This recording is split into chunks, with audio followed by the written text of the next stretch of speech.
You have to be a leading lady but you can't be nominated for Best Actress. You have to be a strong female director but you can't be nominated for Best Director. You have to have a wildly popular dance song but you can't be nominated for Best Original Song. If only Barbie had done a little time as a sex worker. Or barely survived becoming the next victim in a mass murder plot. Or stood accused of shoving Ken out of the dream house's top window. Maybe this is an oversimplification, but Ryan Gosling being nominated, but not Margot Robbie and Greta Gerwig, perfectly explains to me why we aren't in the 8th year of Hillary Clinton's presidency. Greta and Margot. While it can sting to win the box office but not take home the gold, your millions of fans love you. You're both so much more than enough. Hashtag Hillary Barbie.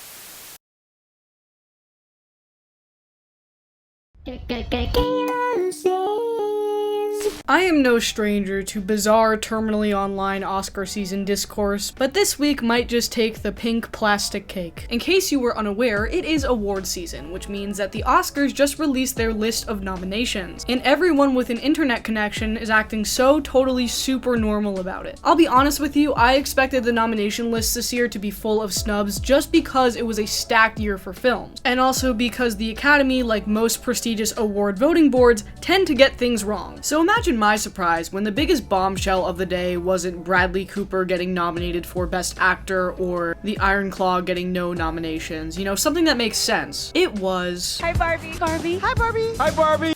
So chances are, if you're here and you're watching this video, I'm going to assume you have seen Barbie, and a lot of people have seen it because it was the highest grossing film of 2023. If you don't know the history behind the project, Margot Robbie acted as a producer for the film, pushing to get it made with Greta Gerwig directing specifically, and the whole process took a whole lot of convincing, particularly with Mattel, to let them do what they wanted with the brand because Barbie's brand is so recognizable and often kid-centric. That in itself should be an accomplishment because Barbie is a really solid movie. I really enjoyed it. It's probably in my top 5 of the year. And I personally believe it's more than valid that it gets recognized for some categories at the Oscars, including Best Original Song for What Was I Made For, and Best Production Design. And it did get nominated for both of those, but most of the shock, awe, hemming, and hawing came from the fact that Margot Robbie was not nominated for Best Actress and Greta Gerwig was not nominated for Best Director. I feel like at first this shock was a little bit justified, at first, just because of the optics of the situation. Because while Margot Robbie didn't get nominated, Ryan Gosling did get nominated for his role as Ken for Best Supporting Actor, and America Ferrera got nominated for Best Supporting Actress for her role in the film, which was an even bigger head scratcher for a lot of people.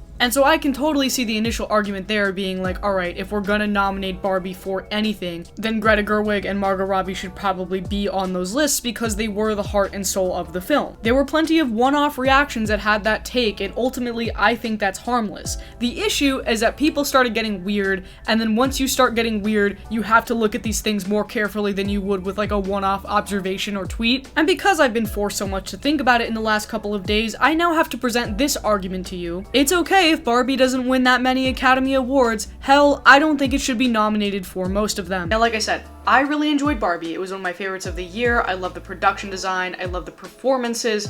I love the original music that it had. I think it was a really fun time. It was a fun summer blockbuster. It got people out to see the movies. I really appreciate how it could have been a standard fish out of water, doll in the real world type story, but they did something different with it. They crafted this very intimate sort of narrative about what it means to be a woman. All of that stuff is good and great.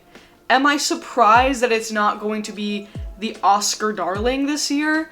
No, not necessarily, because I never personally thought of it when I was watching it as a movie that was going to win Academy Awards. It felt like a fun, accessible comedy for everyone with a lot of heart, and I feel like that should be enough in its case. It's pretty remarkable that it got made to begin with, so I never personally saw it as an Academy Awards type movie, and that's not because it's based on a doll, it's based on a kid's toy, that's not because it's told from the feminine perspective, it's not because of any of that, it's just not the genre that the Oscars typically go for, and I think Barbie as a movie can still be celebrated. I saw a tweet that said the reason why this whole thing is eliciting such a strong reaction from people is because this is the first big Oscar movie in a while that everybody has actually watched and seen, and so a lot of the folks taking up space in this conversation either don't know how the Oscars usually work or have not seen a lot of the other films in contention this year. And I don't want it to sound like I'm being gatekeepy, but if a lot of these people talking about Barbie were more familiar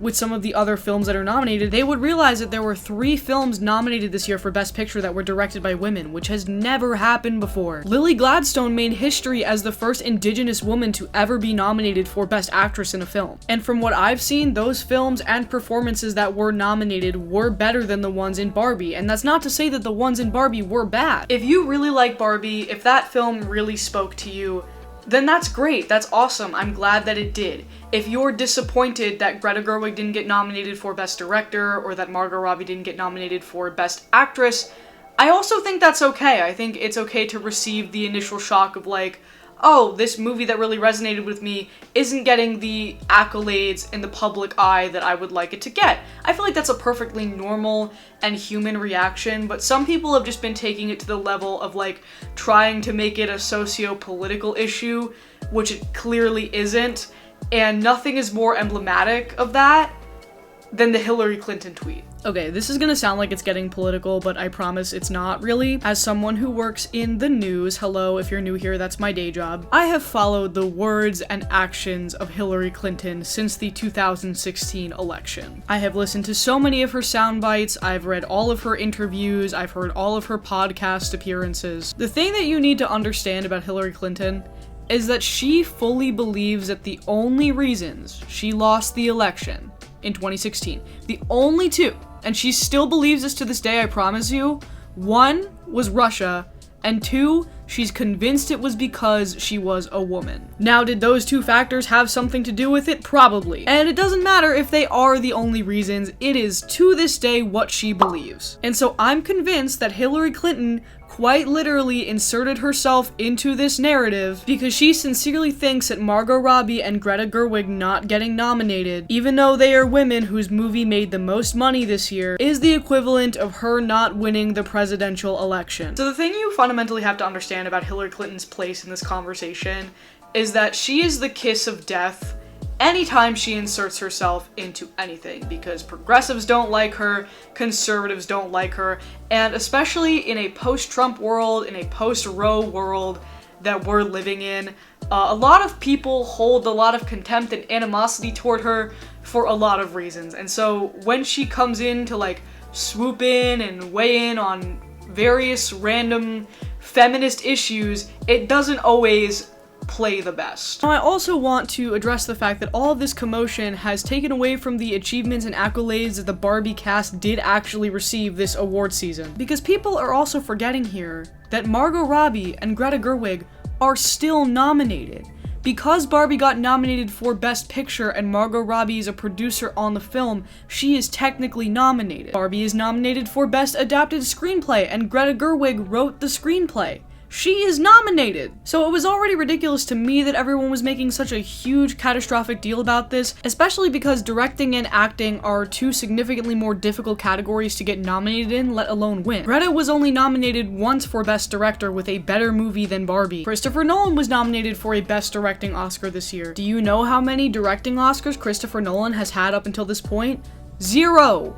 Because it's a really fucking difficult award to win. I guess the last thing I want to talk about here is America Ferrera and Ryan Gosling getting their nominations. Let me start with Ryan Gosling first. I love Ryan Gosling. I think he's a great actor. I do think he was the best part of the Barbie movie. And sure, I guess you can argue that that's the patriarchy at work, that Ryan Gosling got most of the attention for this movie after it came out, but he stole the show. He did. Do I think he should have been nominated? I don't think so. If we're going pound for pound, I think Charles Melton in May December should be in there instead of him. But I could make a case for it, and I understand why the Academy made a case for it as well. But to put him in this awkward position of having to come out and defend Margot Robbie and Greta Gerwig when he didn't do anything, he probably just wants to celebrate his nomination. I don't think America Ferrera should have had to make a statement after her nomination either. I think her nomination is a little bit more questionable to me for sure, but people who aren't as familiar with the Oscars probably don't know that career nominations happen all the time, and it also depends on a strong campaign, which America Ferrera did this award season. It's basically the equivalent of Jamie Lee Curtis getting nominated for Everything Everywhere All at Once last year. Ultimately, I did not expect this to become the headache that it was this week. I've read some pretty insane takes. I think I have the equivalent of like radioactive brain damage. And I think a lot of it has to do with the fact that the Oscars has always been a very inside baseball kind of thing. If you don't follow it all year round, especially in the award season leading up to the Oscars, you might be left out of some things, you might be confused by some other things. And the fact that Barbie made so many people excited about movies, brought them out to the theater, inadvertently brought them out to see Oppenheimer, that is all a net good. It should be celebrated. I'm sure it's what the cast and crew want everyone to be celebrating. And the fact that it's probably not going to get very many big shiny awards is not a loss for feminism or whatever. All I know right now is that Bradley Cooper is probably so goddamn happy that the heat is off of him. He may have been a minor antagonist this Oscar season, but the narrative surely has pivoted to a pink plastic twist villain. And is that right?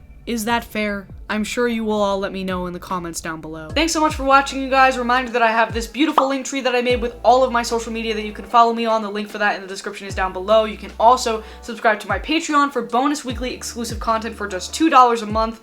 Stay safe out there. There's more content coming out soon. Let me know who your biggest Oscar snub is this year. Or of all time. Mine is Zac Efron in Iron Claw.